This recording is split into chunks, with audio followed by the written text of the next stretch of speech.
Dar uns ajustes.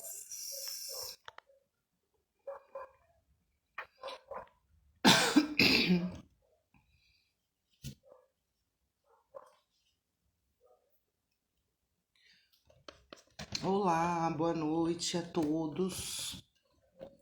Sejam bem-vindos a mais uma live. Eu me chamo Vanessa Camotti, sou idealizadora do projeto Ninho de Apoio, que é um projeto voltado para mulheres em estados vulneráveis. E aqui nós abordamos vários temas, como saúde mental, saúde física, empreendedorismo, maternidade, direito das mulheres. Nós já fizemos uma live com a Lu Teles, da saúde, sobre saúde mental. Fizemos um podcast com a doutora Thalita e a doutora Beatriz sobre violência doméstica e sobre o direito das mulheres. Hoje é dia 17 de novembro, Dia Mundial da Prematuridade, e nós vamos conversar com uma mãe de prematuro. Assim como eu, mãe de prematuro, sou mãe de um prematuro de 30 semanas, que nasceu com 900 gramas, ficou 3 meses na UTI, e hoje nós vamos conversar um pouquinho sobre os desafios da maternidade, da mãe de um prematuro. Nesse período, a gente sabe que enfrentam várias intercorrências. Meu filho teve 32 intercorrências. Foram os 3 meses mais difíceis da minha vida. E para compartilhar dessa experiência comigo hoje, a Lecrícia Nunes mandou pra gente a sua história, que também é uma história de superação. A neném dela ainda está com 4 meses de nascimento e 2 meses corrigida. Então, hoje nós vamos conversar um pouquinho com ela sobre essas dificuldades de ser mãe de um prematuro. Eu vou convidar ela aqui para a gente iniciar essa live.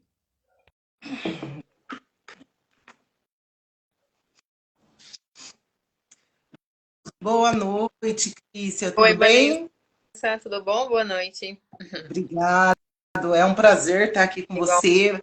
Mãe de prematura, assim como eu, a gente sabe as dificuldades de ser uma mãe de prematuro, né? E exato. hoje a gente gostaria de ouvir um pouquinho a sua história, conhecer quem é você, se você pudesse apresentar quem que é a Crícia, a sua bebê, que ainda é muito novinha, então ainda você está passando por essa fase de adaptação de uma maternidade diferente da normal, né? Porque são várias intercorrências, a gente não pega o nosso bebê logo que nasce. Acredito que você, como você passou, acho que você também foi 26 dias, né? 26 dias, para poder pegá-la pela primeira vez no colo.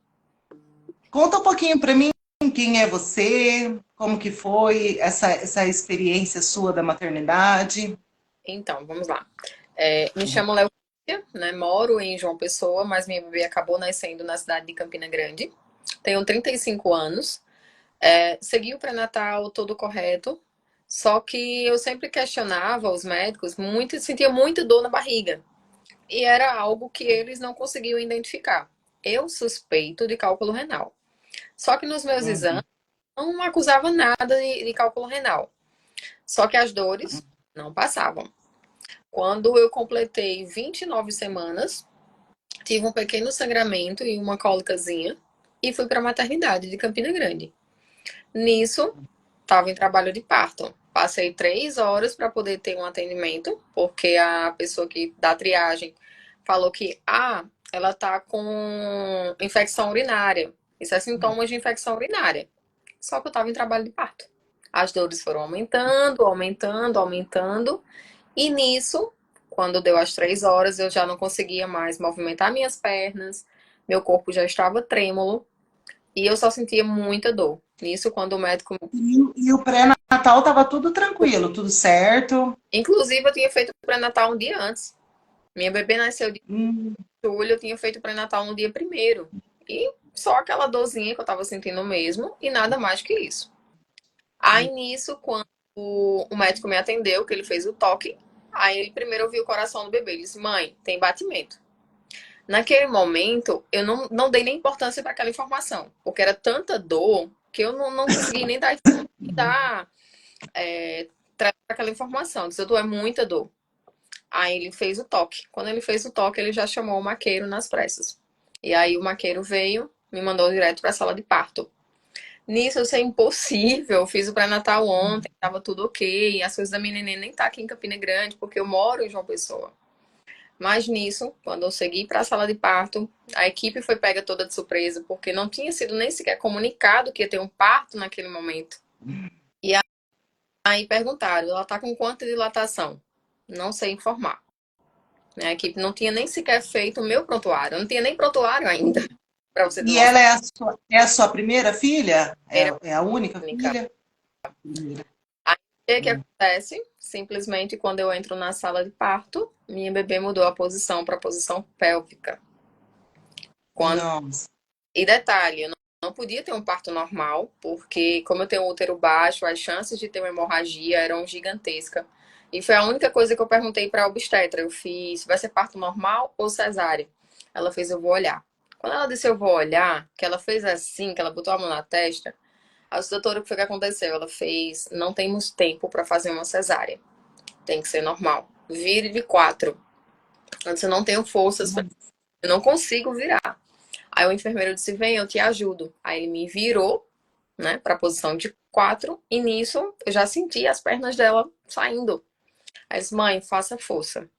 E força que eu não tinha mais, que eu já tinha sofrido tanto. E você tinha feito o pré-natal um dia antes e estava tudo normal? Um dia antes, Já tinha... normal, tudo normal. Aí nisso eu fiz força, já não tinha mais força, já não aguentava mais. Aí eu: saiu qual parte? Aí ela só fez dizer assim: saiu as pernas e o bumbum. Você tem que fazer muita força, porque a cabeça tem que sair o mais rápido possível. Eu vou fazer Nossa. pressão, no que eu fazer pressão, você faz força. No que ela fez pressão, eu fiz uma força que ali foi Deus. Na hora ali foi Deus. E a bebê saiu. Nisso, no que a bebê sai, eu só olho de lado. Quando eu olho de lado, ele sai com ela nas pressas. Minha filha nasceu dessa cor aqui, preta.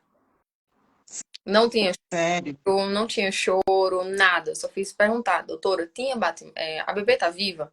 Ela só fez dizer, só fez a cabeça, ela não me disse nada. Eu disse: cadê minha filha? Calma, mãe. Fique calma. Nisso, ali, me levantaram, me deram uma fralda. Ali eu já levantei uma boa, já não tinha mais dores. Fui para uma sala, sem saber nenhuma informação da minha filha. Quando E o pai ela tava, você estava com quantas estava com semanas? 29 semanas. 29. Ela nasceu com 29 9 semanas. semanas. Nasceu com 43 centímetros, 1,508 kg, né? Quando saiu o inchaçozinho, ficou com 1,3 kg. Uhum. Aí, quando o pai da bebê chegou, que foi saber a informação dela, ele demorou muito para voltar, aquilo ali me deixou mais tensa ainda. Acho que ele demorou uns 40, 50 minutos para voltar. E E aí, você sempre... Mas você chegou a ver a sua bebê na hora que nasceu ou não deu tempo? não deu. Porque como eu estava em posição de 4, eu só vi quando eles Uhum. tiraram e saíram nas pressas com ela. Não teve choro, não teve nada. Aí depois de 1 hora foi que eu consegui ir até a UTI. Né? Foi quando eu tomei banho, troquei de roupa, fui até a UTI. Eles só deixaram ver daqui para baixo, né? Só o rostinho dela. Ela estava toda coberta. Nisso, quando eu falei com ela, ela ainda movimentou, tipo, procurando. Ali eu fiquei super tranquila. Hum. Quando no dia seguinte que eu cheguei na UTI, que eu vi as perninhas dela, foi minha grande preocupação. Muito cianótica, muito preta. Muito, muito, muito, muito, muito. Aí eu perguntei o que é que tinha acontecido e eles disseram que era normal por conta do parto, né? Por tecido pélvico. Uhum. E naquela preocupação, e a semana foi passando, as intercorrências foram só agravando.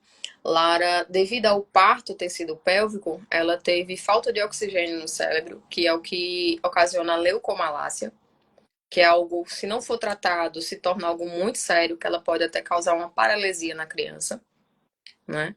E Entendi. aí, o que é que acontece? Eu só tive acesso a ela aos pegar nos meus braços 28 dias, 26 dias após, né, o nascimento dela. E após isso, Lara teve grandes intercorrências que foram a infecção assépsia, quando entrou com medicamentos que eles entram com antibiótico, né? Primeiro ele entra com um antibiótico, não surtiu efeito, entra com o segundo. Quando entrou com o terceiro antibiótico, que foi esse que mudou a cor dela. Lara é uma criança branquinha, mas hoje ela tá uma criança morena. Ela fica mudando de cor. Tem hora que ela tá branquinha, tem hora que ela tá morena. Os rins começaram a gritar. E deixa eu te fazer uma pergunta.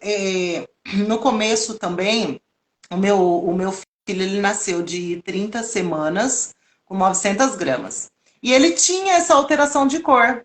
Às vezes ele estava bem clarinho, às vezes bem moreninho. E os médicos falaram para você que é por conta da medicação ou é algum.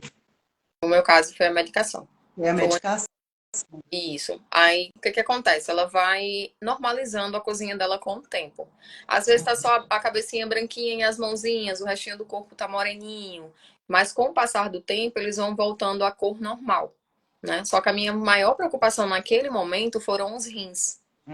Porque para um bebê prematuro, quando os rins começam a querer dar uma paralisada, já é um caso de mais agravante, né? Então aí a gente já começou a se preocupar com isso. Depois desse processo veio o derrame pulmonar. Foi tirado 65 ml de líquido do pulmão da minha filha. E Nossa. ali pra mim, quando eu vi aquilo ali, quando eu vi aquela cena, né, dela muito cansadinha, com os olhos arregalados dentro da incubadora. Então ali gente, pelo amor, eu vi assim a equipe sentada dos enfermeiros, gente, pelo amor de Deus, olha a situação que tá minha filha. Vocês vão deixar minha filha morrer para vocês levantarem e fazerem alguma coisa? Só que assim, a médica pulmonar estava fazendo a parte dela. Só que nós, como somos, Uhum. a gente entra em desespero, né? Aí tive que sair da. Eu sei muito bem que é isso. É porque assim, você ser mãe de um prematuro, ela é uma montanha russa. Muito. Então, às vezes eu saía do hospital, meu filho estava ali. Eu acho que daqui uns dias ele vai ter alta. Aí ele voltava, não sei se sua filha chegou a usar o CPAP. Usou. Usou, meu filho ficou praticamente quase os 3 meses com o CPAP, foi tirar nos últimos dias. Então a gente cria uma esperança de que está próximo à saída e no outro dia já teve uma intercorrência e você não sabe o dia seguinte como que você. Eu tinha medo de no dia seguinte eu não encontrar o meu filho vivo ali. É, Então, a mãe de prematuro, ela passa muito por isso, essa montanha russa, sem saber se no dia seguinte seu filho vai estar vivo. E eu acredito que você passou por isso também, né? sim. Até porque, assim, aquele monitor, ele acaba sendo o terror das mães. Né? Aquele bem, a gente já entra dentro da UTI já olhando para o monitor. Às vezes a gente não olha nem direto para a incubadora. A gente olha É. para ver questão de saturação, para ver se está tudo ok. Então, assim, às vezes eu saía, eu chegava em casa, eu não queria ver ninguém, eu não queria falar com ninguém, eu não atendia nem telefone. Eu só dizia para minha mãe, mãe, eu não quero ver ninguém. Eu não quero ver ninguém, eu não quero falar com ninguém. Por quê? Porque, assim, eram tantas coisas que acontecia lá dentro da UTI que você fica desesperada. E você não quer compartilhar com alguém aquele momento, né? Porque ali é desesperador. A gente sai da UTI e diz, meu Deus, será que amanhã eu vou ver meu filho vivo? Será que amanhã, como é que vai estar? Então, assim, minha filha, ela passou 26 dias entubada. Então, minha grande preocupação era a intubação, porque a gente sabe que quanto mais tempo eles ficam entubados, a chance dele ter uma sequela é bem maior. Então, ela ficou Sim. 26 dias entubada e 26 dias na alimentação parenteral, que também é perigoso para uma criança passar muito tempo naquela alimentação parenteral. E ela sempre regurgitava. Ela sempre, o que acontecia? Às vezes ela estava recebendo leite pela sonda, ela regurgitava, parava a alimentação, ficava só na alimentação parenteral. Então ali a gente Uhum. tinha aquela luta contra o tempo. Nossa, quando é que ela vai voltar a receber o leite pela sonda? Ah, mãe, calma. Às vezes era uma semana que se passava. E ali eu tinha aquele medo que é uma semana sem ela receber o leite, é uma semana praticamente sem ganhar peso. E é mais tempo da gente aqui dentro da Não, UTI. e cada graminha pra gente conta. O seu nasceu com quase 1,5 kg. O meu nasceu com 900 gramas. Então, para chegar naqueles 2 quilos, eu não sei como que funciona aí no seu estado. Mas aqui, para poder liberar, tem que ser no mínimo 2 quilos. Aí também é assim? Então, na UTI, eles conseguiam liberar para semi-intensiva ou para o canguru com 1,9 kg. A Um criança quilo. real, 1,9 kg, eles conseguem liberar. Só que aí o que que acontece? No período que eu achei que Lara ia ter alta, né, que a gente teve uma semana evolutiva, Lara começou com as intercorrências graves, né? Então, assim, meu maior desespero era a bendita da infecção, que era uma guerra, né? A gente conseguir tratar a infecção e era o meu maior medo, era a infecção, né? Porque quanto mais tempo ela passa dentro da UTI, mais chances de infecções a criança tem. E ela chegou a pegar alguma? Pegou. Ela teve a sepsia, que é a generalizada, né? Que é a pior de todas. Então, assim, Meu filho teve... Você acredita que meu filho teve 3 sepsi? 3, uma seguida da outra.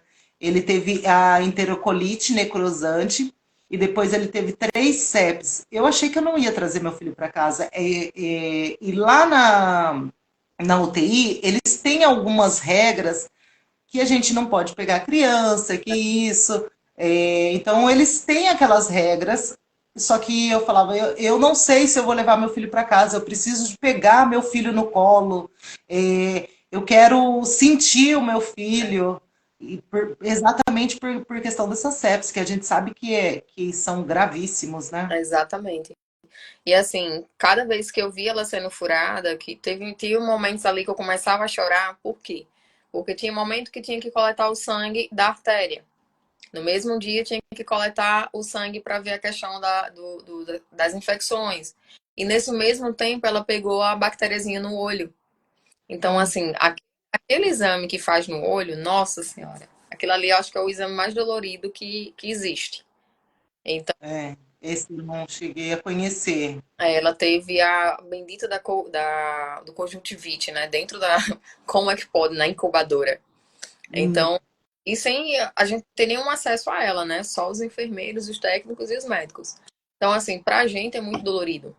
Né? Assim, cada vez que você sai e deixa seu filho ali, quando você volta, tem uma intercorrência grave, que é essa do derrame pulmonar. Eu tava com ela, foi no momento que eu saí para almoçar. Eu saí para almoçar, saí do lado dela para sair para almoçar. Quando eu volto, ela já tá tendo o cansaço, ela já tava da forma que tava. A médica olhou assim para mim e disse: Mãe, se afaste que a gente vai ter que fazer uma drenagem na sua filha, que a gente não pode estar dentro da UTI quando eles vão fazer os procedimentos.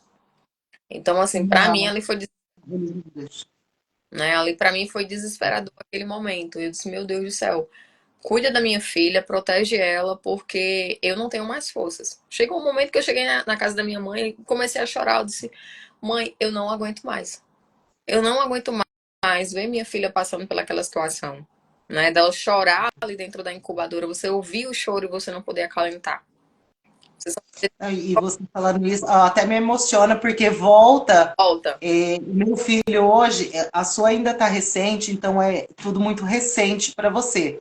Meu filho está hoje com 1 ano e 8 meses, e, e eu acho que é um momento que foi o momento mais difícil da minha vida. Eu acho que nenhuma outra dificuldade que eu passei, porque a gente tem aquela incerteza, aquele medo, e a gente fica se sentindo inútil, porque a gente não pode fazer nada. A gente tem que confiar nos médicos, orar, acreditar, ter fé e ficar ali só esperando o que vai acontecer. Então, hoje, quando eu falo ainda desse assunto, me emociona muito, porque realmente quem é mãe de um prematuro sabe a dificuldade.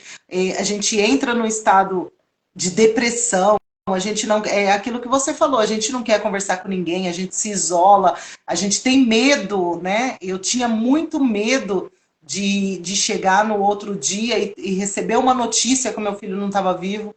Então é uma incerteza muito grande, né? Exatamente. Muito grande, tanto que assim, o dia que eu me senti mais aliviada foi quando, porque assim, quando ela foi para UTI, com 4 dias tentaram desentubar ela, aí ela não aguentou, né? Ela ficou desaturando e aí eles voltaram para intubação. Então ali já deixa uma grande frustração na gente, né? Ali a gente já fica frustrado. E quanto mais tempo ela ficava com o entubada, pior é, né? Então assim, Sim. no hospital e minha vontade era que ela conseguisse suportar ficar sem aquele bendito daquele tubo. Aí quando ela foi para o BIPAP, nossa, eu fiquei ali do lado dela em oração, pedi muito a Deus, Senhor, acampa os teus anjos aqui, para que ela não precise mais voltar a ser entubada. E comecei, fiquei nesse dia, acho que até era umas 9 horas da manhã na UTI. Eu saí, eu acho que era quase meia-noite. Isso praticamente sem tomar água, sem comer, só ali do lado, de olho no bendito do monitor e de olho Não, aquele monitor, a gente chega em casa com barulhinho, né? cheia. Você ouvia aquele barulhinho em casa. E graças a Deus ela conseguiu, ainda ficou o quê? 3 dias só no BIPAP, que é ainda uma boa parte de oxigênio, né? Para depois ir para o CEPAP. E aí, quando ela foi pro Para CEPAP, quem não conhece, para quem não conhece esse BIPAP, o que que ele é? O que que ele faz? então, o BIPAP ele é praticamente um CEPAP. A diferença é que ele tem uma porcentagem maior de oxigênio. Então, era como, tipo, tirou o tubo era o quê? Vamos falar que era 100% do oxigênio, né? De aparelho. E o BIPAP era 80%, que era para ver se ela conseguia suportar, ela se esforçar mais para ela respirar por ela mesma, para a gente conseguir Uhum. mudar para o BIPAP. Tanto que quando ela saiu do. Quando a moça foi dar banho nela, né? Aquele famoso banho de gato, que ali não era um banho, né? Ela Depois de quantos dias era a sua? banho mesmo depois de um mês. De um mês? Ela O ainda não. meu acho que foi 72 dias. Depois de 72 dias que ele tomou o primeiro banho. É. E assim, Pra lá gente é uma negrinha, é, né? ela ainda chorou um pouquinho, mas quando ela sentiu a água morninha, que ela sentiu aquilo ali, aí ela deu aquela relaxada, até adormeceu no banho. Até hoje ela é assim. Às vezes ela dá um escândalo quando sai do banho. Aí, o que que acontece? Durante todo esse processo, o nosso maior medo é a vinda para casa. Eu ainda passei o quê? 12 dias no hospital, em uma enfermaria que lá eles chamam de canguru, né? Que é para ela atingir os 2 quilos. Ela fica né, no nosso corpo, a gente fica sem blusa, só com Com uma blusa lá, um top. né, um top, Você colocava o top? O colocava. meu Ela colocava. ela dormia comigo. Eu disse, não, vai ganhar peso, né? Então, se é pra ganhar peso, você vai dormir em cima da mamãe. Até hoje ela tá com esse vício, só quer dormir em cima de mim. E aí, vamos lá, vamos ganhar peso pra gente sair daqui o mais rápido possível. Porque eu e mais 4 mães e 4 bebês. Então, imagine, um começava a chorar na hora que um dormia e o outro acordava e era aquele moído todo. Eu vi, Mas essa parte do canguru é um espaço que vocês ficam? é um espaço que a mãe fica. É tipo uma enfermaria, né, que a mãe fica com o bebê, um contato pele. E ali é pra a gente acabei vendo o quê? Uma criança ficando assim cianótica, né? Então toda roxinha. Assim, meu maior medo era a Lara ficar daquela forma e a gente precisar voltar novamente para UTI, né? Então assim, o que que acontece? Assim, quando eu peguei o relatório do hospital, porque os médicos não passam todas as informações pra gente. Eles não Não. passam tudo dentro pra gente.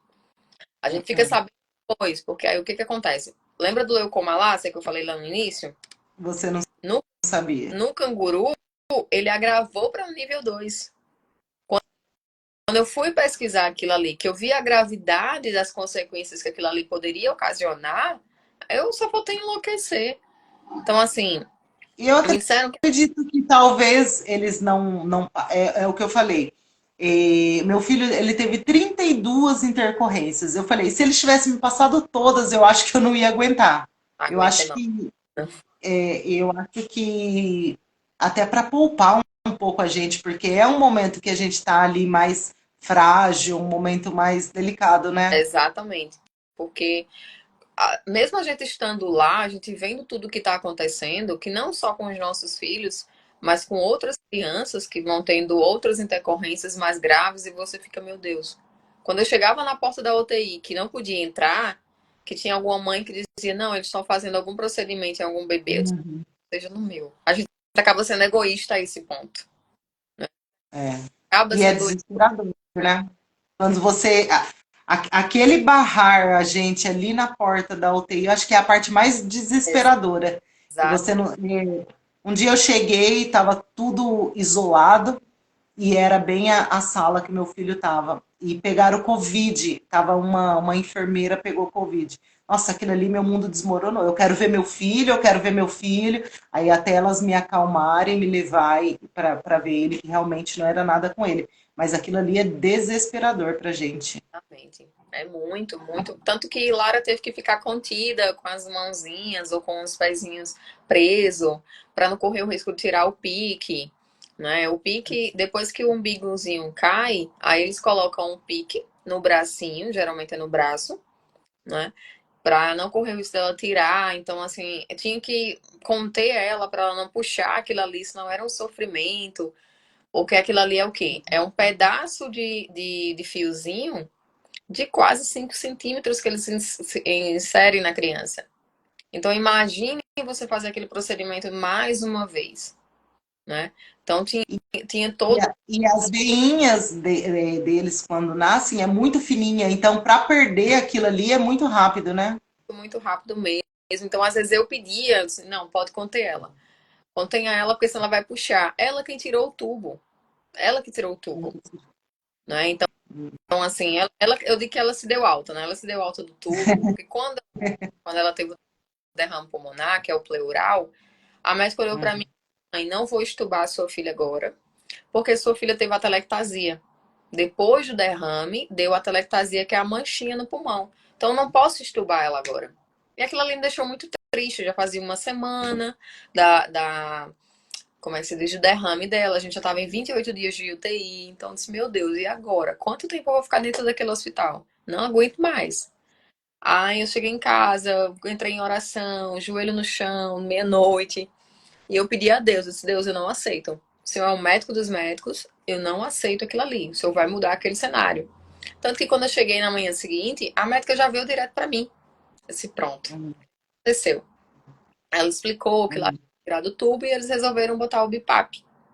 Então, assim, para mim, aquilo ali foi uma grande vitória. Então, ela saiu se dando alta de tudo. Ela quem tirou o tubo, ela quem tirou o CPAP, ela quem tirou o catéter. Então, assim, ela saiu se dando alta. E pra gente é desesperador. Cada segundo que a gente passa ali dentro, a gente entra em desespero, a gente quer logo sair dali. Porque cada dia que a gente passa ali é um risco de um agravante.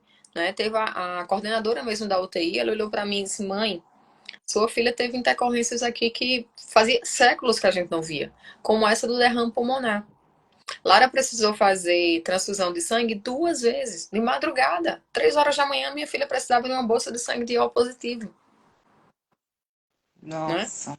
Então, assim, eu fiquei sabendo disso dias depois, né? Porque na manhã seguinte que eu perguntava, e aí, como é que tá? Não, ela tá reagindo bem. A informação era, ela tá reagindo bem. Eu disse, não, quero saber como meu filho está, de fato. E você ia todos os dias. Todos os dias. Todos os dias. Então, assim, a equipe foi muito profissional, cuidavam muito bem dela. Então, assim, em relação a isso aí, a gente não tem nem o que reclamar, né? Foi uma grande história dela, né? Ela foi muito guerreira mesmo. Às vezes eles falam, fui para um neurologista com minha filha e a assistente dele comentou com a mãe que estava lá, ó, ela é prematura de 29 semanas. A mulher olhou assim para mim, ah, bichinha. Eu disse, gente, minha filha tem mais saúde que sua filha, se brincar. A vontade de responder era aquela, né? Porque quando ela saiu do hospital, fiz questão de fazer a bateria de exames. Até pra gente ficar mais tranquila, né? Quis passar pelo cardiologista, quis passar por otorrino, quis passar por tudo. Todos os especialistas que você imaginar, nós passamos. E Ela ficou quantos dias ao todo? na UTI ela passou 32 dias. 32 dias. 32 dias. Pouco, mas foi um pouco para muita coisa. Meu filho ficou 90 dias e parecia que nunca tinha fim. O dia da alta, eu acho que é o dia mais feliz da vida da gente, né? E Você o dia fala da assim, ufa, deu tudo certo, você tira aquele peso das suas costas, tô levando meu filho para casa. Exatamente. O dia da, Essa sensação que você deve ter também. o dia da alta da UTI foi exatamente no dia do meu aniversário. Ah, que presente! Aí a gente ficou num outro local, né, que foi o Canguru, mas pelo menos minha filha não estava dentro da UTI, então para mim aquilo ali já era uma grande vitória, né, só em ela não estar mais ali. E assim, como a gente vê como Deus age, porque no que ela saiu da UTI, meu medo era, e agora? Como é que eu vou saber que ela está desaturando? Como é que eu vou saber como é que tá? Entendeu?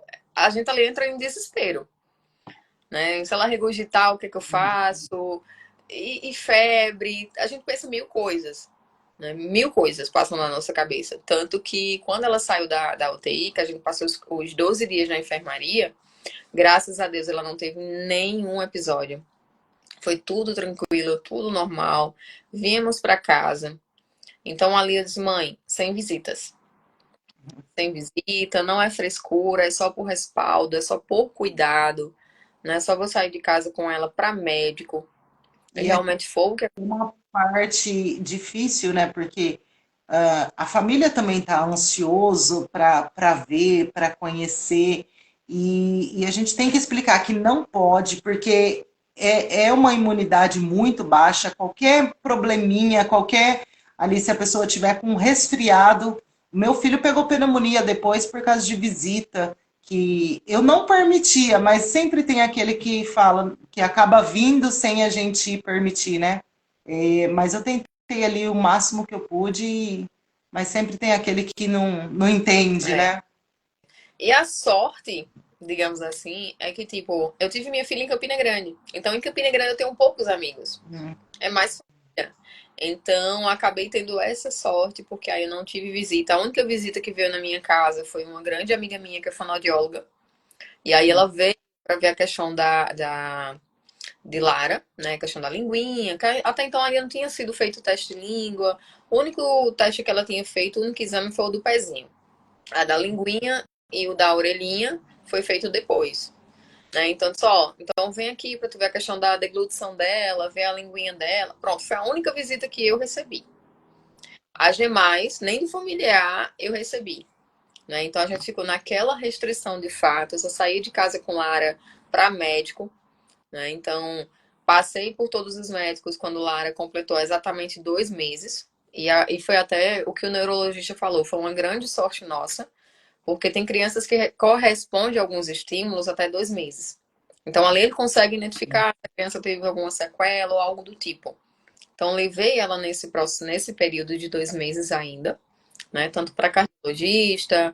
Ainda ficou faltando uma veiazinha fechar, né? Mas já estava um pouquinho. Foi também questão do sopro. Aí vou levar ela novamente no próximo mês, né? Que já bate os 6 meses. Próximo mês, não, em janeiro. Mas, mas ela ficou sem nenhuma sequela. Graças a Deus, sem nenhum. Hoje está fazendo fisioterapia. Ela não está mais fazendo. Como eu sempre fazia os estímulos em casa com ela, desde o Uhum. período da. Então, ela já está bem desenvolvida. Né? Então, quando eu cheguei na fisioterapeuta, ela disse: Ó, mãe, como ela está com 4 meses, mas está com 2, a gente vai seguir as terapias para 2 meses. Quando ela pegou Lara, que ela foi fazer os estímulos, Lara já queria pular aquela etapa.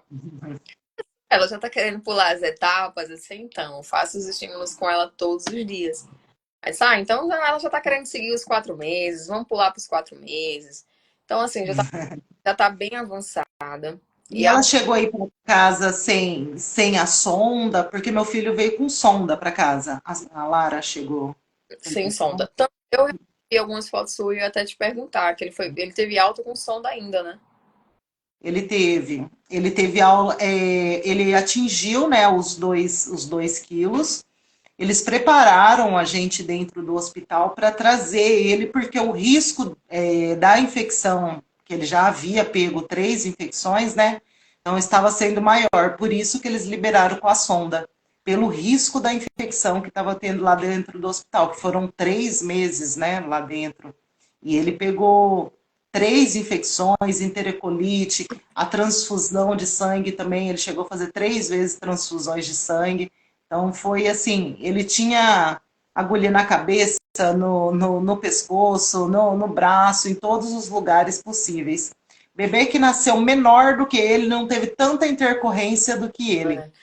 É, Então, aí ele veio com aquela sondinha, por isso que eu te é. perguntei. Ele ficou ali em torno de. Ele saiu 17 de maio e tirou um mês depois, em junho. Mas era um trabalho que a gente tinha em casa, porque ele não chegou, o meu leite não saiu, então eu não conseguia amamentar ele também. O seu período de amamentação foi normal? Foi. Foi. E aí eu não conseguia. Eu ia lá pro banco de leite, tentava tirar, as mães tiravam aquele monte de leite e o meu saía aquelas gotinhas. Acredito porque pelo estresse que eu passei, porque eu já sou uma pessoa ansiosa, então passou todo esse processo na minha vida e o meu leite secou, eu não consegui amamentar. Então por isso que ele veio com a sondinha também. Mas foi um período que, graças a Deus, hoje, vou te falar uma coisa, viu? Prematuro, espera, Lara, que as enfermeiras me falavam: olha, mãe, prematuro, eles são arteiros. E É. o bichinho só falta subir no telhado hoje. Lá, E eles são mais espertos. eu também escutei isso. Às vezes, teve até uma vez que eu voltei, eu saí para almoçar, quando eu voltei, ela já tava quase embaixo o pezinho na incubadora. Eu disse, gente do céu, aí chamei a enfermeira, eu não podia, eu não pegava nela ainda. Eu disse, pelo amor de Deus, só ela que ela tá já saindo aqui dessa incubadora. Então, eu escutei, né? Eu só lembro da equipe que me atendeu no dia, que foi algo tão, foi uma coisa tão rápida, que foi, cara, foram muito profissional, porque assim, você pegar uma pessoa que você não estava aguardando aquele parto naquele momento, um parto pélvico, né? Você sem informação nenhuma daquela paciente, sem nenhuma informação dela. E fazer o parto da forma que eles fizeram, para você ter noção, quando eu saí da sala do médico, que eu saí da sala do meu parto, não tinha passado 10 minutos. Foi muito rápido. Nossa, foi bem rápido, já estava Foi, ela nascendo ali mesmo. estava saindo mesmo, de fato. Foi muito rápido mesmo. E a equipe foi muito profissional. Tanto que eu disse, gente, eu quero reviver o que eu passei para que eu esqueça esse momento. Então eu tenho que reviver tudo aquilo. Eu vou voltar lá na sala. Fui tentando lembrar do caminho que eu percorri. Tanto que a primeira sala que me botaram depois do parto, não me pergunto que eu não lembro qual foi. Não Nossa, lembro. Não lembro. Eu só lembro aonde eu tive minha filha. Que eu passei lá, que justamente a equipe que estava no dia do meu parto, estava de plantão no dia. Eu fiz, olha, eu sou a mãe uhum. pélvico do dia 2, tá? Ela disse, minha filha, como é que tá, bebê? Graças a Deus, tá. Até então ela tava bem, né? Eu disse, tá bem, graças a Deus, tá evoluindo tal. Aí disse, minha filha, que loucura foi aquele dia. Você Mas você partiu ali? teve algum problema de Não, saúde? não tinha. Não teve hipertensão, diabetes gestacional, nada? Na casa dos 9, era baixa. Eu não tive diabetes, tanto que eu fiz o exame da curva glicêmica. Entendeu? Eu tinha feito com 27 semanas, porque como minha bebê já era uma bebê grandinha e gordinha, então o médico Uhum. suspeitava que eu tava com diabetes gestacional. Só que é só eu sempre falava pro médico, né? Disse, não, ela vai puxar a família do pai, que o pai é alto. Não, mas só por desencargo, vamos fazer os exames. E eu fiz, né, o exame da curva glicêmica, refiz todos os exames. E fiz o da curva glicêmica, que é o terrível, né? Aquele exame que não é de Deus, não. Que você é não sei quantas vezes no dia. E eu fiz o exame. Ele disse, não, então é só, a criança vai só puxar a genética do pai mesmo. Eu disse, pronto, perfeito. Não era diabética, minha pressão era uma pressão baixa, minha alimentação sempre foi uma alimentação saudável. Eu comia muita fruta, muita verdura, não tinha anemia, né? Eu tive uma infecção urinária que foi no mês de abril, e essa infecção foi tratada. Depois da infecção ter sido tratada, eu refiz os exames e não deu mais nenhum pontinho de infecção. E às vezes até o pessoal do hospital até disse, não, foi devido à infecção. Eu digo, gente, não foi. Sabe por quê? Uma pessoa que trabalha comigo, que também estava grávida, que na época que eu engravidei, 4 pessoas estavam grávidas no meu trabalho. 4. A diferença de mês é diferente. E uma dessas mães tinha, acho que ela passou a gestação dela toda tendo infecção urinária. Toda. Entendeu?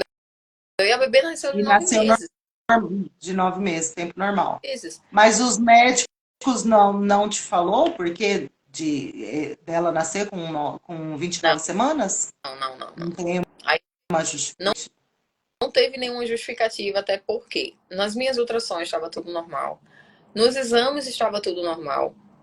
Né? Eles só pegaram da minha parte um exame antigo. Mas os exames mais recentes não tinham mais nenhuma infecção. E aí o que acontece? Eu bato na tecla. Só pode ter sido devido ao cálculo renal. Porque depois da gravidez, por exemplo, hoje, desde ontem que eu tô com crise. Do Né? cálculo Desde ontem, renal. cálculo renal. Então, provavelmente, o motivo da minha gestação ter sido um parto prematuro foi devido ao cálculo renal. Não tem outra explicação, não existe. Não existe outra explicação para isso. Porque se a mulher ela teve ali um acompanhamento, que eu tive um Uhum. acompanhamento todos os meses, desde quando eu descobri a gravidez. Com 7 meses, eu estava 2 vezes ao consultório, a cada 15 dias. Eu sentia uma dor, eu corria para o hospital. Eu sentia uma dor na unha, eu já ligava para a enfermeira que me acompanhava. Ó, tô assim, tô assada, ó, vem pra cá. Então, assim, não tem explicação. Não tem. Tanto que quando aquilo ali aconteceu, eu digo, meu Deus, por que eu tô passando por tudo isso? As pessoas olhavam para mim. Porque, por exemplo, no meu caso, eu já estava esperando, porque como eu tenho hipertensão, eu tive eu tive ele prematuro porque eu tive a pré-eclâmpsia. Então eu já estava esperando, eu fui internada com 28 semanas e o médico falou para mim que eu iria ficar que a gente iria tentar levar a gravidez até 34, só que não deu, foi com 30 semanas. O meu pré-natal era um dia sim, um dia não. Um dia sim, um dia não. Então foi algo que eu já sabia desde o começo. Então, desde que eu descobri a gravidez até o nascimento dele, foram 5 meses. E os 5 meses foram um dia sim, um dia não, no pré-natal. Um dia sim, um dia não. Hoje, seu filho vai ficar dentro da sua barriga, que hoje, por enquanto, está mais seguro, mas a gente não sabe amanhã. Até que chegou o dia que falou, a gente vai para cesárea, que eu tive cesárea. No dia seguinte que eu tive o parto, eu já eu tive alta no dia seguinte. No outro dia eu já estava no hospital porque meu filho estava lá. Minha cesárea até infeccionou. Então já era de se esperar. Eu já estava esperando que ele iria vir prematuro. De 34, 35, mas aí ele veio com 30. Agora, no seu caso, que não tinha nenhum problema de saúde, é bem estranho, Não né? tinha, e assim, por ter sido feito um. A gente até fica assim, nossa, será que teve um bom acompanhamento? Eu disse, cara, Uhum. o meu pré-natal foi todo particular, não foi nem na rede pública. Então, assim, eu tinha uma assistência bem maior, né? E, tipo, eu só tive um pequeno sangramento que foi no início, logo quando eu descobri, que eu já vim descobrir com 11 semanas a gravidez. E eu tive só um pequeno sangramento ali, fui no médico e tava tudo tranquilo. Passaram ultrassom, tava tudo normal, tinha sido só devido a um estressezinho que eu tinha tido. Então tava tudo normal, tudo normal. Só que eu sempre tinha dor na barriga. E sempre sinto Uhum. muita, como é que se diz? Contração. Então, assim, é algo que às vezes as pessoas perguntam, tu tem coragem de ter outro filho? Eu digo, cara, não. Só se for da vontade de Deus. Porque o que eu vivi de assim, de você olhar seu filho e, não, deixa eu olhar pra ver se tá respirando. Não, deixa eu ver como é que Uhum. tá. Pode tocar, só eu, né? Porque você tem medo da criança regurgitar, você tem medo de uma febre. Graças a Deus, Lara hoje está com 4 meses. Lara não teve nenhuma gripezinha. Né, que eu digo, Senhor, o Senhor é muito fiel na minha vida, porque minha filha passou apenas 32 dias no hospital, onde pelas intercorrências que ela teve, o pessoal dizia pra mim, que eu tenho família que é enfermeira e tal, chegava pra mim e Uhum. dizia, não cria expectativa, Lara vai passar entre 2 a 3 meses dentro de um hospital. E eu dizia, minha filha não vai passar 2 meses dentro de um hospital. O Deus que eu sirvo vai tirar minha filha antes desse tempo. Então, assim, ela passou Sim. por muita coisa? Passou. Principalmente quando eu pego os laudos do hospital, que quando eu peguei, que eu parei para ler aquilo ali, que eu disse, meu Deus, Lara passou por tudo isso. Senhor. Aquele laudo de alta, né? Que aí a gente descobre o que realmente aconteceu, né? Alta. Eu peguei o relatório dela diário do hospital. Pedi Nossa. relatório diário, então eu tive acesso a todas as informações do dia a dia dela. E eu parei um dia só para ver isso aí. Entendeu? Então, assim, quando eu vi, eu disse, meu Deus, minha filha passou por tudo isso. É, Senhor. Senão, a fé em Deus, eu acho que eu não teria aguentado, não. Então, assim, é o que eu falo. graças Ali foi quando nosso filho tem alta, a gente fala que é os médicos, né, que estão ali sendo usados por Deus, a nossa fé e a permissão de exatamente. Deus. São essas três etapas que faz que a gente traga o nosso filho ou nossa filha para casa com vida. Então, ali você tem que testar muito a sua fé. Muito. Teve um dia que eu fui para o hospital, eu sempre fazia uma refeição mais forte antes de ir para o hospital, porque eu sabia que quando eu chegava lá, eu não saía nem para comer, às vezes. E eu sempre escutava os louvores. E uma das manhãs passou um que geralmente eu nunca escutava, quem sempre entrava na minha playlist. E entrou assim, Uhum. filha, eu vou honrar a tua descendência. Eu chorei, Ah, eu amo esse menino. eu chorei, eu caí no choro. Sabe assim, quando você começa a chorar? Que eu chorava feito criança, que eu olhei assim pra minha mãe e disse, mãe, é a resposta. É a resposta. Dentro da UTI, ninguém nunca me viu chorando. Mas se sair lá fora, me viu chorando. Porque assim, lá do lado dela, eu tentava ser a pessoa mais forte do mundo. Né? Teve situações ali em que eu dizia, caramba, como é que eu tô aguentando viver tudo isso? Né? De ver aquilo ali. Tanto que hoje ela toma vacina, ela tomou a vacina, a menina da vacina até fica impressionada com ela. Ela toma as vacinas, ela só dá aquele chorozinho da agulha saindo e tchau. Aí ela disse, minha gente, ela já foi tão furada que ela já tá E, acostumada com aquilo ali. Eu não sei se o seu teve, mas às vezes eu percebo os traumas da UTI que ela tem. Né? Às não, meu vezes ela, filho não pode ver um médico, enfermeira, que ele já começa a chorar. Não, nem rela nele, ele já começa a chorar. às Então, vezes ela acorda ele tem trauma. muito, às vezes ela, quando tá dormindo, ela aperta aqui, às vezes até aqui no meu pescoço, que eu digo, filha, tá doendo, né? Pra não colocar ela no berço, quer dormir em cima de mim, não se colocar no berço, ela acorda. Então, assim, eu pesquisando, realmente existe a questão do trauma da UTI, né? O medo que eles têm, né? E assim, foram crianças que nasceram e que não passaram nem pela mãe, já foi direto para o incubador, onde só ouvia a voz da mãe ali de longe. E aquela fotinha tradicional da mãe com o filho no colo. A gente que é mãe de prematuro não tem isso, É, né? não tem. Não tem aquela questão de nascer, você pegar seu filho, você ouvir o choro do seu filho. Eu acho que uma das grandes dores que eu passei foi de tipo, a forma que eu tive ela, se eu não tivesse olhado de lado, eu nem tinha visto. Né? Que eu vi no que eu fiz assim. Né? E a única lembrança que eu tenho daquele momento foi ter visto ela totalmente cianótica, totalmente preta. E eu disse, meu Deus, minha filha morreu. Minha filha tá morta. Né? E olhar assim pra médica e a médica só balançar assim, ela não tem nem resposta para dar, porque quando eu vi o laudo, eu deprimida, aparentemente deprimida com morte aparente. Ela foi reanimada em 30 minutos. Nossa. Né? Então, assim, para uma criança que passou por todo esse processo, ser reanimada. Se você assistir um vídeo de uma criança sendo reanimada, é assustador, é traumático. Né? Então, assim, ser reanimada, ir para uma UTI, passar todo aquele tempo na UTI.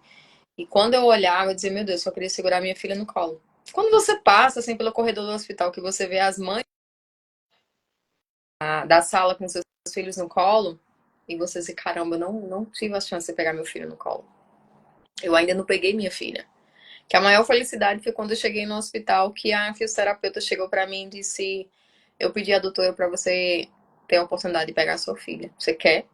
Nossa Senhora, aquilo ali foi, sabe, aquele momento esperado, mais desejado da vida, de você poder pegar. E a gente coloca aquele pedacinho assim no colo, nossa senhora. Parece que o coraçãozinho deles toca aqui junto com o da gente, né? Exatamente. Assim, quando eu peguei ela pela primeira vez, cara, que sensação. Que sensação. Assim, meu Deus, eu não senti o cheirinho dela, que as pessoas falam, né? Ah, o filho de bebê, o filho do bebê, o cheirinho do bebê quando nasce é surreal, é inexplicável.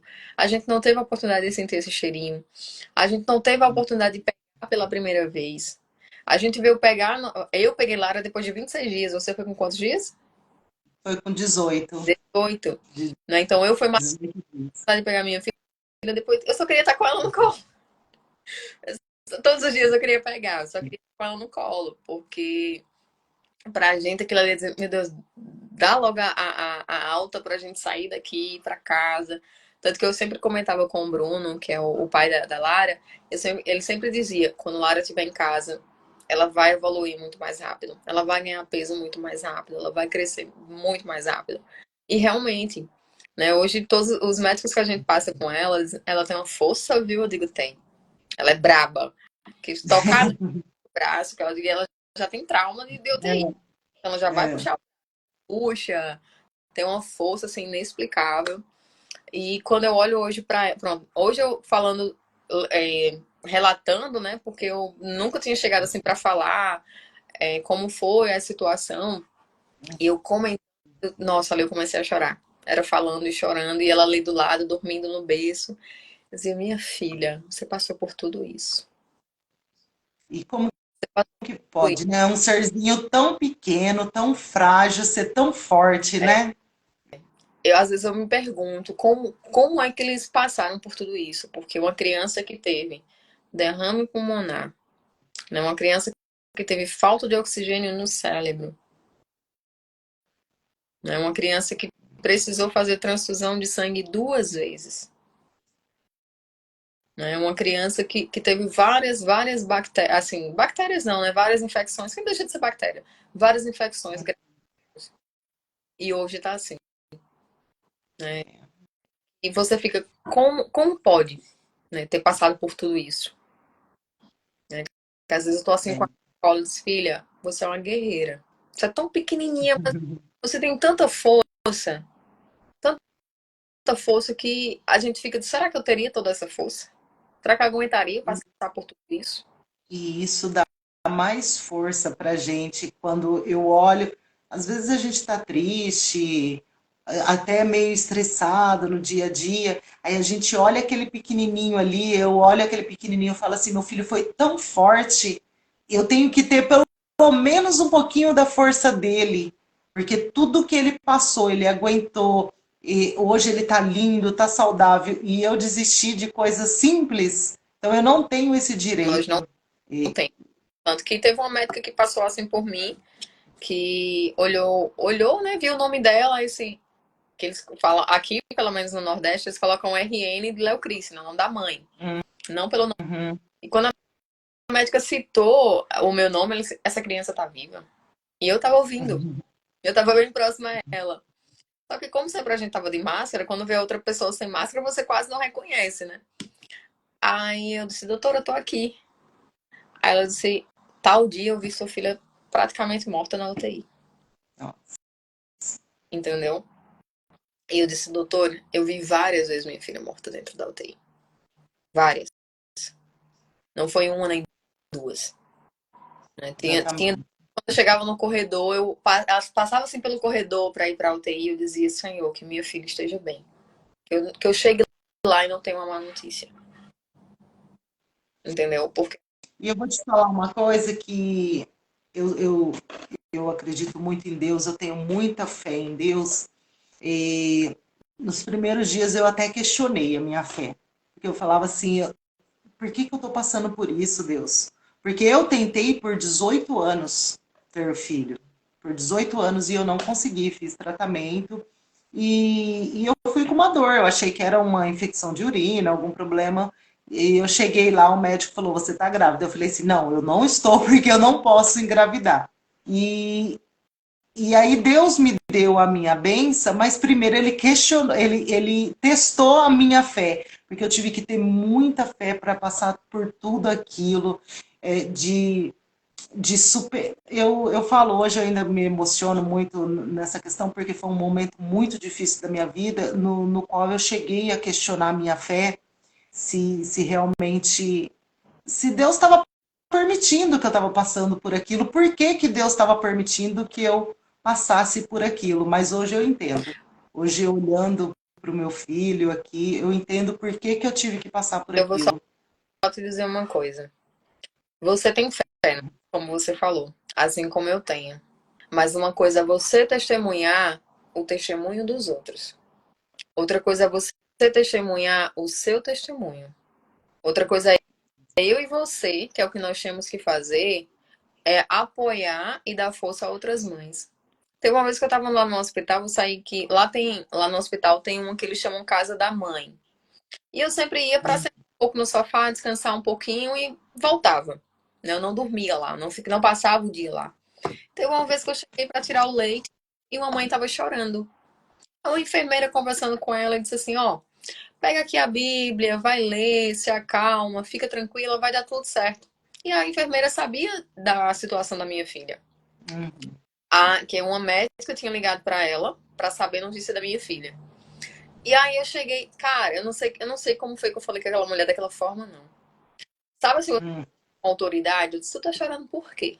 Ela disse, não, minha filha tá na semi-intensiva porque nasceu com uma insuficiênciazinha respiratória, mas amanhã já tem alta. Aí eu disse, aí tu tá chorando por isso. Tu sabe quantos dias minha filha tá dentro de uma UTI e eu ainda não tive a chance de pegá-la? E eu não tenho noção de quando minha filha vai ter alta. Minha filha já está com 25 dias de UTI. Eu toco na minha filha por uma portinha desse tamanhozinho, uma janelinha. Minha filha tá tendo intercorrências gravíssimas. Aí teu filho tá na SEMI, que amanhã já vai estar no teu colo e tu tá no desespero. Acalma o teu coração. Então, assim, Deus permite que aconteça, porque às vezes as pessoas chegavam pra mim com 2, 3 dias e diziam, uma semana depois, tu ainda vai entender porque tudo isso tá acontecendo. Eu já entendi. Eu já entendi. E eu não tive medo em nenhum momento que minha filha fosse morrer. Mesmo ela tendo várias complicações seríssimas. Eu não tive medo. Por quê? Porque eu sabia que tudo aquilo ali era um propósito que eu e ela tinha que passar. Você criou uma ONG. Você está Uhum. conseguindo ajudar outras mães. Você está dando suporte a outras mães. Contando o teu testemunho. No processo Exatamente. no hospital, eu consegui conversar com algumas mães. E hoje eu vi um vídeo exatamente sobre isso, que as mães de prematura são mães escolhidas por Deus para poder ser mãe de Eu prematuro. vi a mesma coisa, que dizia Você assim, não, viu? não é qualquer um que Deus dá o direito de ser uma mãe prematura. Por quê?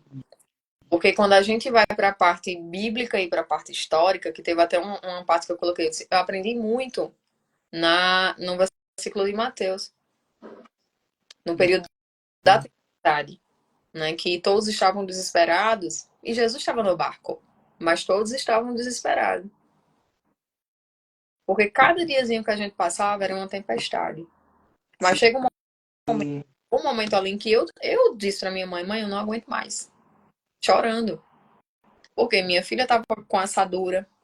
E era uma assadura que a gente mudou todas as pomadas, fralda, lenço, tudo, e não conseguia tratar aquela bendita daquela queima, daquela assadura. Tava tendo várias intercorrências e tal.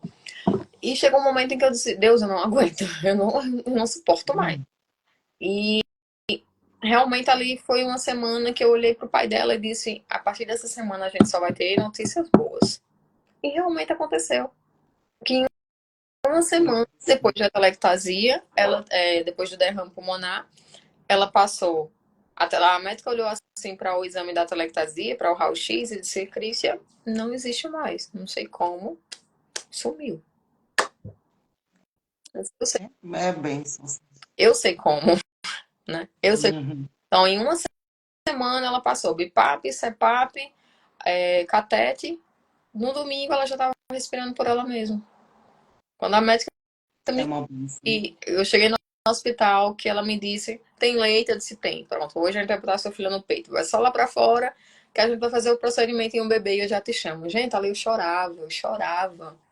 Quando eu saí de dentro do hospital, meu celular vibrou. Quando eu peguei no telefone, que Deus montou um exército para orar pela vida da minha filha. Pessoas que eu nem conhecia, pessoas que não me conheciam. Meu telefone vibrou, uma pessoa que eu não conhecia, que entrou em propósito, entrou em oração pela vida de Lara. Ela cantou um louvor. O início do áudio dela era cantando um louvor. Vai ser tão lindo quando Deus te entregar aquilo que ele te prometeu. Pronto, ali eu já tava chorando. Gente, como é que pode? Deus age de uma forma maravilhosa. Exatamente, ali eu comecei a chorar e eu respondi a ela. Eu disse: como é que tu me manda um áudio desse? Se eu acabo de dizer que minha filha não precisa mais de aparelho para respirar. Então, assim, ali foi mais um. Eu tô com os olhos cheios de lágrimas. Ali foi mais A uma. gente se emociona, né? Esse é um assunto que me deixa emotiva, que Exatamente. fica até um pouco sem palavras, porque é uma coisa que ainda mexe muito comigo. Muito. E vai mexer sempre, porque quando a gente lembra de tudo que eles passaram, e não é impossível, né? Então, o que eu respondi a ela, eu disse: como é que tu me manda essa mensagem? Eu acabando de ter a resposta que minha filha não precisa mais de oxigênio. Minha filha tá respirando por ela mesma. Então, assim, foi mais uma vez Deus dizendo assim: filha, eu honrei, né? Eu te prometi, porque eu já tinha recebido a profecia de que eu iria ser mãe de uma menina. Quando você falou que você também não conseguia engravidar, eu também não, né? Eu tenho Uhum. um no útero, então eu não iria conseguir engravidar sem tratamento. Mas Deus faz tudo que quer na hora que quer. Não é nada no nosso Sim. tempo, é no tempo dele. Então, não cheguei em nenhum momento a questionar, né, por tudo aquilo que estava acontecendo, porque eu sabia tudo que ia acontecer. Não, não de tudo que ia acontecer, mas acredito que uma semana antes eu tinha recebido uma profecia na igreja, que eu teria um sangramento, mas que Deus estava cuidando. E com uma semana após, eu realmente tive o sangramento e tive o nascimento de Lara. Então, eu me apeguei àquilo ali. Não, Deus falou que eu teria o sangramento e Ele vai cuidar de tudo. Tanto que quando eu saía de lá do hospital, eu sempre falava: Deus te abençoe, minha filha. Mamãe tá indo, mas Papai do Céu tá deixando os anjinhos dele aqui e tá cuidando de você. Então, assim, todos os dias eu falava isso pra ela. E eu sempre chegava e a pessoa pegou e disse assim: Crícia, quando você estiver lá, ora o Salmo 91. Eu já tinha decorado o Salmo 91, já sabia decorado. E todos os dias eu orava o Salmo 91. Tanto que quando eu peguei ela no colo pela primeira vez, pela primeira não, algumas vezes que eu peguei ela no colo depois, que eu cantava os louvores que eu cantava sempre na gravidez, ela ficava olhando assim pra mim rindo, né? E tem até algumas enfermeiras que viram esse momento, e eu comentei, eu disse: esses eram os louvores que eu cantava pra ela quando estava grávida. Então, assim, algumas pessoas acham: ah, bebê não lembra. O bebê lá sabe disso, sabe? Conhecem. Ele conhece a voz da mãe, ele conhece a voz do pai. Tanto que mesmo Lara tendo sido reanimada, passado por tudo que ela passou, quando eu e Bruno falamos com ela na UTI, ela riu. Riu não, ela ficou procurando. Ela abriu o olhinho e ficou procurando. Não. Entendeu? Então, Mas cada é um. aquilo, né? Quando é a promessa.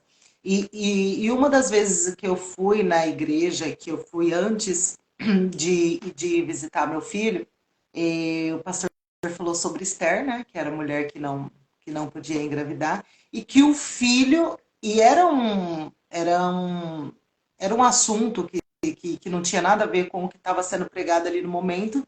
E aí, do nada, o pastor falou: esse é o filho da promessa.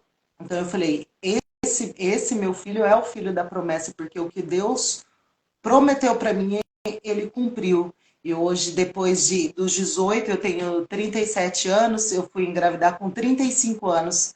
Depois de 18 anos tentando, coisa que eu achei que eu não iria ser mãe. Eu não acreditava mais que eu ia ser mãe, eu já tinha desistido, já tinha colocado na minha cabeça.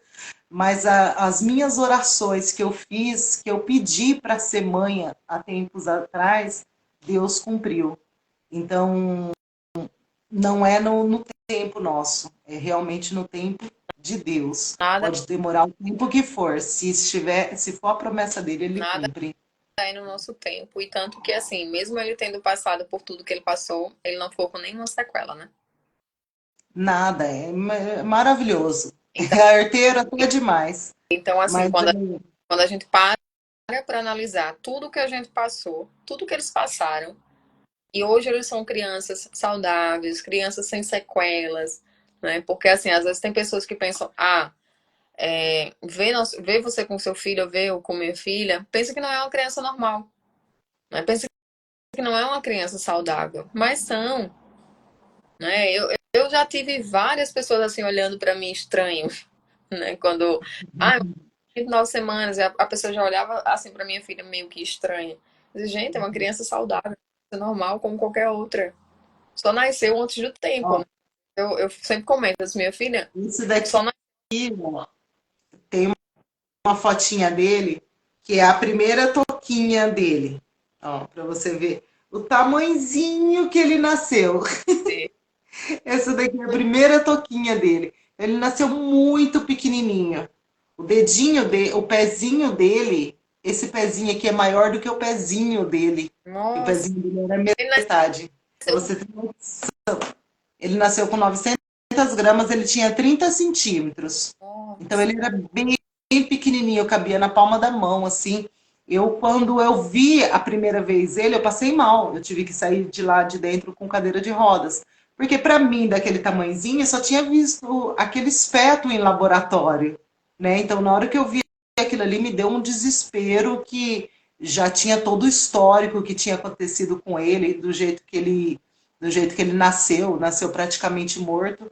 Então, na hora que eu vi ele, daquele tamanhozinho, aquele pezinho, aquela mãozinha, falei, meu Deus, meu filho não vai viver. Mas aí depois com fé, com muita fé, e deu tudo certo. Hoje tá lindo, tá saudável, graças a bom é Deus. que, tipo, Lara já nasceu com um tamanhozinho grande e um pesozinho alto, né? Digamos, É, para prematuro de 29 semanas. E muita gente chegava assim e dizia, meu Deus, essa criança vai ser muito pequenininha, pelo meu tamanho, pelo meu peso, né? uhum. Então, só que eu dizia, senão eu não engordei quase nada na gravidez, né? Porque tudo tava indo só para ela. Eu acho que Deus Você preparou engordou quantos para mim. quilos? Engordei 9 quilos.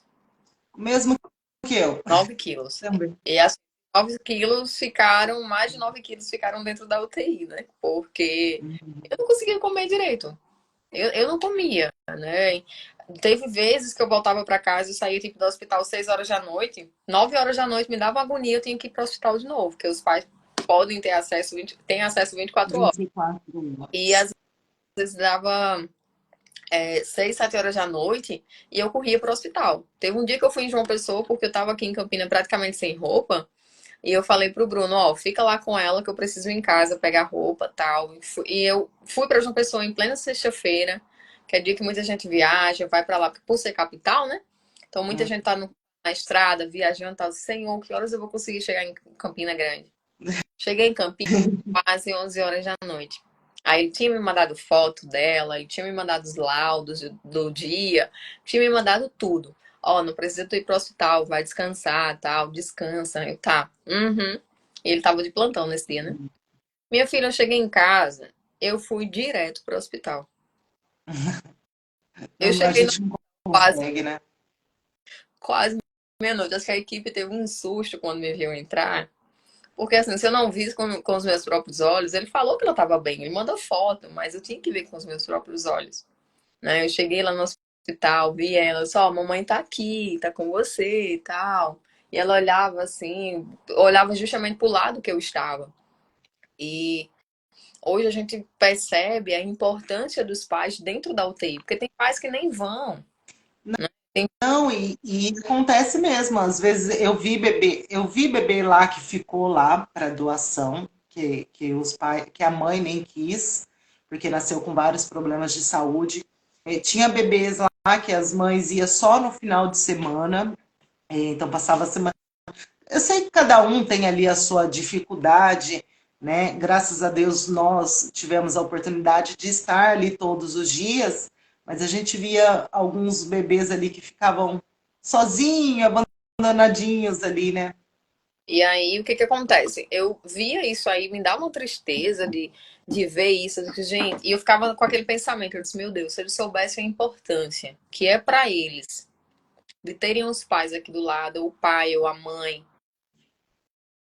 mas eles se sentem mais fortes, eles se sentem mais protegidos, acabam tendo mais força. Eu escutei da minha prima, que o filho dela ficou também um tempo na UTI, que ela disse, quem engorda o gado é o olho do dono. O que engorda o gado é o olho do dono. Esteja ao lado da sua filha. Né? Então, Exatamente. todos os dias eu estava lá dentro do hospital. Não teve um dia durante os 32 dias que ela ficou dentro da UTI que eu não fui. Todos os dias eu estava. Nisso eu chegava, acho que 10 horas da manhã. O máximo que eu chegava era 10 horas da manhã. Eu saía às vezes 6 horas da noite, às vezes 11. Quando eu tinha uma complicaçãozinha maior, eu saía 11, meia-noite. Entendeu? Eu ficava lá no hospital e sempre do lado dela. Porque se eu viesse para casa, eu nem ia conseguir dormir. Eu nem ia conseguir descansar. Eu chegava em casa e meu pensamento estava nela. Minha vontade era só tomar um banho e voltar para o hospital. Né? Eu sabia que eu tinha que dormir, eu sabia que eu tinha que descansar, mas eu queria estar lá com ela. Então, assim, até para os pais, né? Fica um conselho nosso para os pais: estejam presentes, né? Estejam, façam de tudo para estar presente, porque a fortaleza que eles sentem é gigante. Né? Eles se sentem mais protegidos. E eu vou aproveitar para esse gancho que você falou para gente que vai dar o horário aqui da live para que vai cair a live. Uhum. Para você deixar aí para as mães que é mãe de prematuro, para você deixar um conselho para quem está passando, acha que não tem solução, que está ali num momento muito difícil, o que, que você diria para essas mães de prematuro? Você que já passou por isso. Primeiro de tudo, fé, né? Joelho no chão. Como a gente sempre fala, o joelho no chão ele remove montanhas. Né? Nossa fé, ele move montanhas. Ter fé, estar presente na vida dos filhos, conversar com eles, cantar para eles, orar, né? Ao lado da incubadora, tocar ali na mãozinha deles, né? Porque ali eles sentem a nossa presença, eles se sentem mais fortes. Né? Estejam presentes. É até um apelo que a gente faz. Uhum. Estejam presentes, né? Porque a vida, a solução. Né? Tanto que quando eu pensei que o cenário era de morte, quando eu desço para uma das enfermarias, que eu não lembro que sala era essa que eu estava, o louvor que eu ouvi foi: ainda existe vida aí. Mesmo que o cenário diga que é o fim. Ali eu comecei a rir e disse: meu Senhor, como tu és fiel, como tu és poderoso. Uma mãe que estava ao lado, que tinha ido para a maternidade para fazer uma coletagem porque tinha perdido o bebê, estava ouvindo esse louvor. Então, assim, às vezes pra gente, às vezes para os médicos, o cenário é de morte, mas não é. Não é. Né? Pode ser um mês, pode ser 2 meses, pode passar 3 meses, mas quando eles saem, como seu filho tá com mais de um ano, sem nenhuma sequela. A minha tá com 4 meses, traquina toda, sem nenhuma sequela. Graças a Deus. Né? Graças a Deus, graças aos médicos, graças às enfermeiras, às técnicas que estavam ali. Que eles têm um amor por essas crianças que, meu Deus. Né? Às vezes eu chegava lá, ela tava de lacinho, com gaze, pintadinha, né? Com a canetinha, ou rosa, ou roxinha. Né? Então, assim, estejam presentes. Eles precisam dos pais. É um momento em que eles precisam da gente. Então, Exatamente. um filho de 2, 3 anos pode ficar com a avó, pode ficar com uma tia, alguém, né? Que às vezes acontece, não posso porque eu tenho um outro filho. Deixa uma horinha com uma pessoa, mas vai lá no hospital. Não vai só visitar a cada 15 dias ou a cada um mês. Nem que seja uma horinha, vai lá só pra te sentir assim, ó, mãe tá aqui, tô aqui com você. Que é isso que eles sentem falta. A gente acha que não, mas é o que eles sentem. Eu tiro pular, eu tô dormindo, minha mãe fica um pouco com ela pra que eu descanse. Quando eu vou pegar ela, ela chega segura aqui em mim. Como quem é só onde você tá. É isso. E eu vou deixar um recado também para você, mãe de prematuro, que está nesse momento dentro de uma UTI com o seu filho, tenha fé. Porque se Deus te deu essa missão de ser mãe de prematuro, é porque você vai passar por isso. Então tenha fé, fica tranquila, dê muito amor, assim como a Crícia falou, dê muito amor, seja muito presente com o seu bebê, que essa é só mais uma fase que você vai passar. A gente tem que passar pelo deserto para chegar no paraíso. Então daqui a pouco tá tudo certo, você estará com seu bebê lindo e saudável em casa, mas seja muito presente, esquece as coisas aí de fora, tenha fé em Deus e seja muito presente aí na vida do seu neném, que logo vocês estarão em casa. Cristian, muito obrigada por você ter participado hoje dessa live. Esse é um assunto que realmente me deixa um pouco sem palavras, que mexe muito com o meu emocional, que é uma fase da minha vida que foi muito difícil e hoje, tanto eu quanto o pai do meu filho, a gente vê as fotos, os vídeos, a gente ainda se emociona e chora às vezes por isso. Então eu gostaria de agradecer você por ter participado dessa live, pelo seu relato. Espero que a Solarinha aí seja muito feliz, que cuidado que ainda vai te dar muito trabalho, porque os prematuros têm uma energia que não para, viu? A madrugada aqui é a madrugada acordada. Não, eu imagino.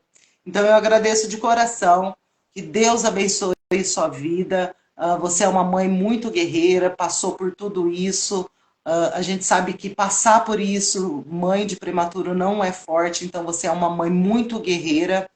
A sua filha é uma filha muito abençoada, é uma benção de Deus na sua vida. E é isso. Eu gostaria muito de agradecer você por ter participado hoje. Eu que agradeço.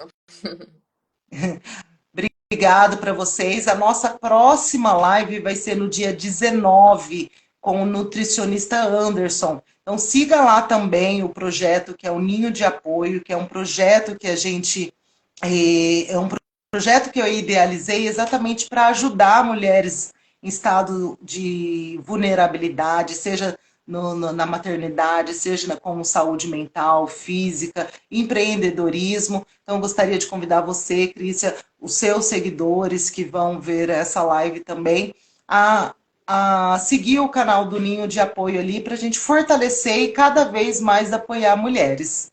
E por hoje é isso. Obrigado, Crícia. Obrigada quem assistiu. Boa noite. Fiquem com Deus e até a próxima. Tchau, tchau. Tchau, tchau.